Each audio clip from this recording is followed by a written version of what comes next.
People of Reddit, who was the most toxic friend you ever had? Guy I met as a freshman in college. He was taken in by my parents and me. His own family sucked. And he always wanted to be more than just friends. We did holidays together and held birthdays for him. We had a cycle. We'd be friendly, he'd start pushing for more, I'd decline, he'd get angry at me or depressed and make me feel like shit. I'd stop talking to him, time would pass, we'd be friendly again, rinse and repeat. Years of this.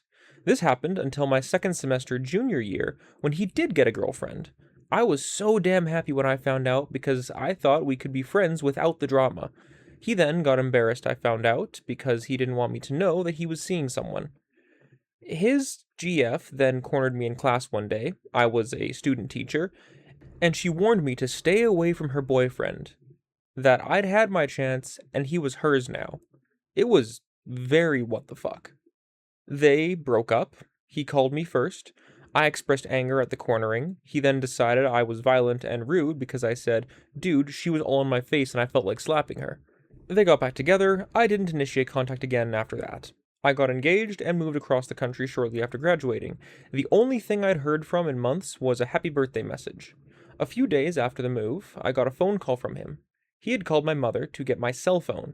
He starts off the convo with, don't talk, just listen. You are the biggest whore. I hung up on him.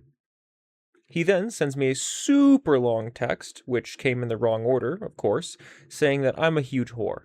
He wasted so much time on me, I was a waste of breath, how could my parents raise such a slut, and that I'd never be able to keep my legs closed for my fiancé.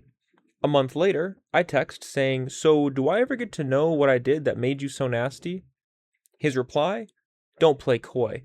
Don't come back begging for forgiveness. I think it took that for me to realize just how toxic he was. The cycle of gaslighting and emotional manipulation weren't enough. But the final straw of when I got engaged, pulling my mum into it.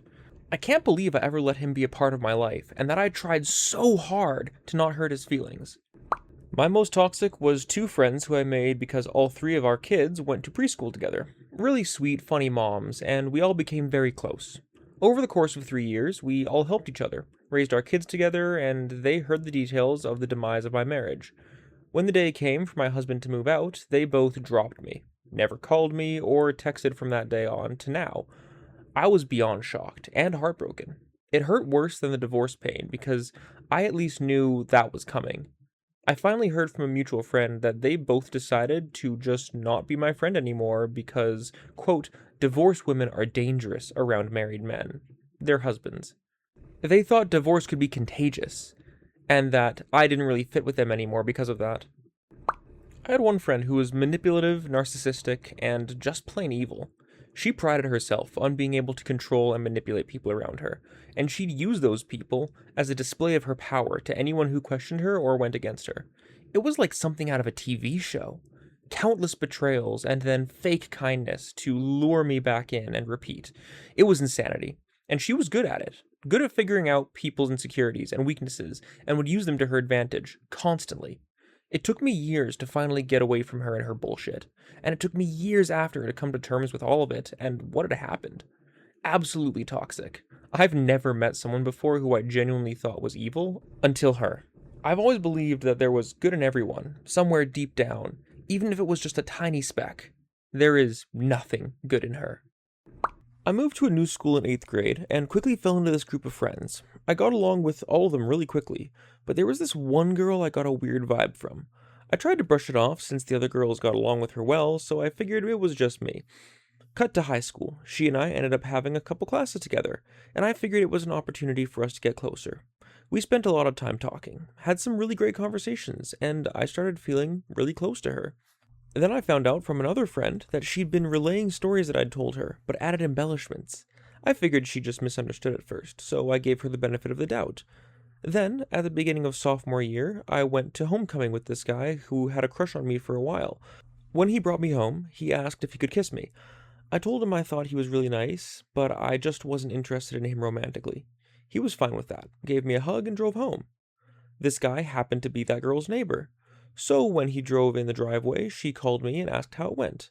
I told her everything I mentioned above, said I had a good time in general, but I just wasn't into him. That Monday morning, I got on the school bus and sat next to another friend of mine. She frantically said, "Did you go to the hospital?" I was insanely confused and asked her what she was talking about. My friend said this girl told her that the guy R'd me on the way home from the dance. I was so furious. As soon as she walked in, I told her that what she told people was incredibly fucked up, and how much trouble the guy could get in if that rumor spread around. She just laughed and said she was joking, and I didn't have a sense of humor. I ended up speaking to the principal. He was kind of at a loss and didn't really know what to do, since that was obviously a very particular situation. She ended up getting expelled later that year for different reasons, so I never saw her again. Unfortunately, a couple of people took her side over mine though, so her being a lying psychopath ended up hurting my other friendships. It gave me a lot of trust issues, and I have a lot of trouble opening up to people now. This guy in my group of friends was a certified jackass. He had the vibe of that sorry not sorry, I'm gonna speak what's on my mind, hashtag no filter kind of personality, but would seem so assholey about it. His lists of feat include robbing an autistic kid for his binder of Yu-Gi-Oh cards, getting into a fistfight at a night release of a game, and crashing into a friend's garage as a, quote, joke. His final straw, before we never saw him again, was that one of our friends had a going-away party for going into basic training. This toxic asshole shows up, doesn't acknowledge anyone, grabs an entire box of pizza off the counter, then leaves. He moved to Ohio or something, where I imagine he got himself killed. The friend who was the I can't be the asshole because I'm sick kind of person. Constantly whining about having depression and anxiety, but she whined about it in exactly the wrong way. Not the productive way, when you've calmed down and you finally explain to someone, this is what happened and this is who I am. Never. It was never on her. It was always our fault, because as her friends we should have known better than to trigger her. It got worse. After we started feeding into it, she started policing how we acted about her illness, telling me to stop telling people I was doing better with drugs and therapy because she felt bad that she couldn't afford them, and she was certain other people would feel bad too. So I wasn't allowed to say, oh me, I'm actually feeling better, thanks. I didn't expect therapy and medication to do so much good. And then she got physically ill. POTS. As I understood, it was dramatically low blood pressure. It made her faint if she got up too quickly, and she couldn't easily use the stairs. It was 50-50 if she was wheelchair-bound on a particular day. Well, I honestly didn't think about it, because she had been using the cane for the last few months and telling us that it was getting a lot better. So my brother and I hosted her at our friend's basement, as we had done for nigh on 5 years at that point. She yelled at us, in front of everybody, about not having her special diet food, which was Sprite and tortilla chips, or buttered noodles or something. All things apparently prescribed by her doctor. And instead, we had pizza, which gave her anxiety and nausea. We had ginger ale instead of Sprite, God forbid. Keep in mind, she'd never told any of us about the diet, as both my brother and I went to school across state lines. We were freshmen in college, and she then made her boyfriend drive 35 minutes away to the nearest CVS to buy all those things for her, but only after demanding me and my brother leave our guests to do so for her. God, and that doesn't even count the time she anonymously told me to unalive myself because none of my friends liked me. Yeah, she was a peach. When I was in high school, I had a guy who I became friends with because we participated in mutual activities. I was something of a jock, because I played football and did some other things. He thought I was all kinds of awesome. When he was a freshman and I was a sophomore, he did things to be more like me. For example, if I bought a new shirt, he'd go get the same one and wear it as often as he could. If I bought a particular kind of shoes, he would also buy that kind of shoes. My parents got me a fairly nice watch for Christmas one year, and he got a nice watch about a week later. These things seemed endearing at first, but his jealousy of me got to the point that it was out of control. We remained friends until some time in college, but eventually it got to the point where he would be offended if I didn't, for example, compliment him over the fact that he was doing things like I was doing. Then it got to the point where he wanted me to be more like him, and he tried to get me to do things like him. It all fell apart when he figured out I was gay. It was like I told him I fucked his sister or something. He lost his shit. And we haven't spoken since. It's been 5 or 6 years. I moved to a new high school a few years back and had a hard time fitting in. I was bullied often and was lonely as hell my first year of the new school. The next school year, I made a new friend. She was alright at first. We talked how new friends usually did, hung out sometimes, and eventually we became close. She also had some other friends who gradually became my friends as well. Further into that year, I saw some of her mean behavior, like telling her friends' secrets, talking trash about her friends, using their stuff as if it were hers, and making them do stuff for her that she could easily do herself. She also kept saying that I'm her best and favorite friend in front of other friends just to make them feel bad. It didn't feel like a compliment to me, it just felt wrong. In our last year of high school, since her other close friend was gone, she kept going to me. She did things that she would do to the other friend, like using my phone as if it were hers, and make me do things that I didn't want to do. She still kept telling me that I was her bestest, most favorite friend. Now we go to the same college along with the other friends. She still does the same things. Recently, she did something absolutely awful. She asked me to buy a new laptop for her since she broke her old one because she doesn't want her parents to see that transaction going to her card statement. She said she'll pay me back with the money she earned from fundraisers she created. I refused, and she was trying to guilt trip me into doing it by saying how she wants to hurt herself and that she wasted her parents' hard earned money. I still refused and told her how mad I was. I'm currently in the process of leaving her. I don't really fault her for it, but she was pretty manipulative. She had essentially a following of men after her at all times. She would flirt with anyone. Men who were attractive, unattractive, had girlfriends, etc. They would all seem to fall for it too. There were only a few who stayed away because they knew she was trouble. Once I told her about a man who was after me when I had a boyfriend, and I didn't know what to do. She told me to put him on the hook and then keep him there forever. That was when I realized her advice was not particularly sound. She ended up dropping out of my second year of university, which made me sad at the time, but in hindsight, it was for the best. For me at least. She wasn't someone I needed around to look up to or try and emulate. They eventually told me they had lost respect for me, for the way that I handled a series of deaths in my family, beginning with a very young friend who died of cancer, and culminating with my grandmother, all over the course of 3 months. How the fuck do you lose respect for someone who's grieving? I couldn't sleep for weeks and took Ativan to calm myself, but that is worthy of losing respect, I guess.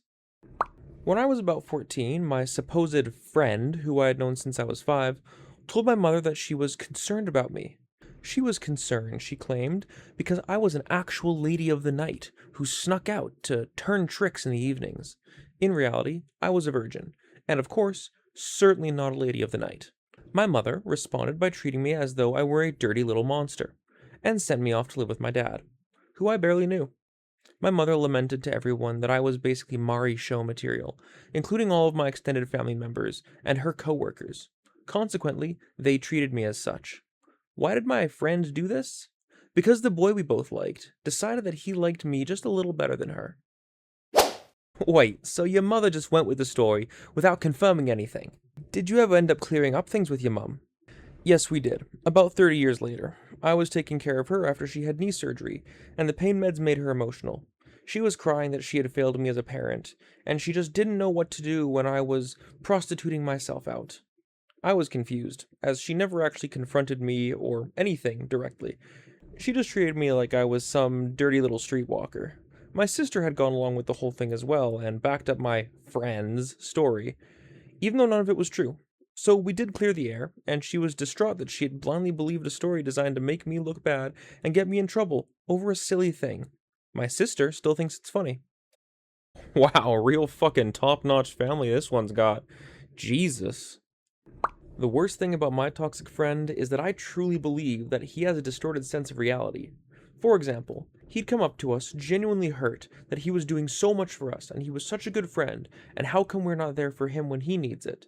In reality, he's the type of person who will ask you about your day only to go on a 3-hour monologue about his own day. He doesn't show up for things like birthdays, but would be super hurt if anyone missed his.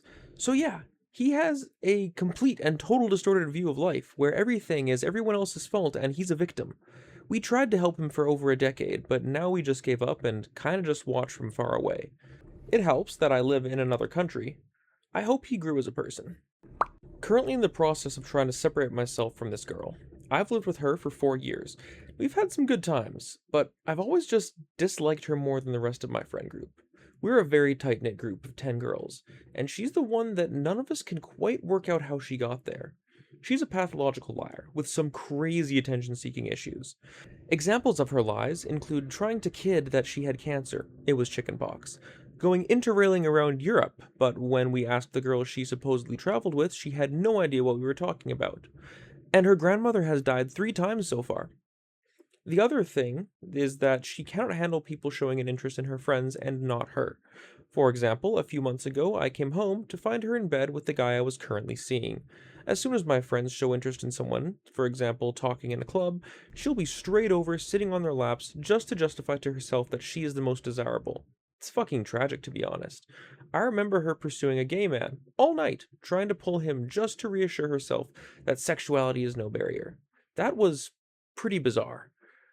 All came to a head last night. The whole group was together. A friend, who we'll call Kay, confides in the group that she has developed really strong feelings for this one girl, but she's really sad about it because she's unable to pursue it.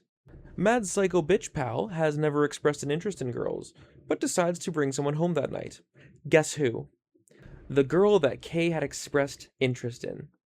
Kay was absolutely fucking gutted, obviously. And it's not the first time she's done this, as I and many of my friends learned the hard way. I have discovered, though, that it is often harder to stand up to your friends than your enemies. I'm still living with this girl, and tenancy doesn't run out till June. So it's currently a careful balance between wanting to slap her and life being unbearable for the next few months. Alright guys, that's it for today. Don't forget to like and subscribe if you enjoyed this video. I'm ReddList. I hope you all have a great rest of your day. Take care of yourselves, and I will see you next time. Watch the veil do its work. Call out.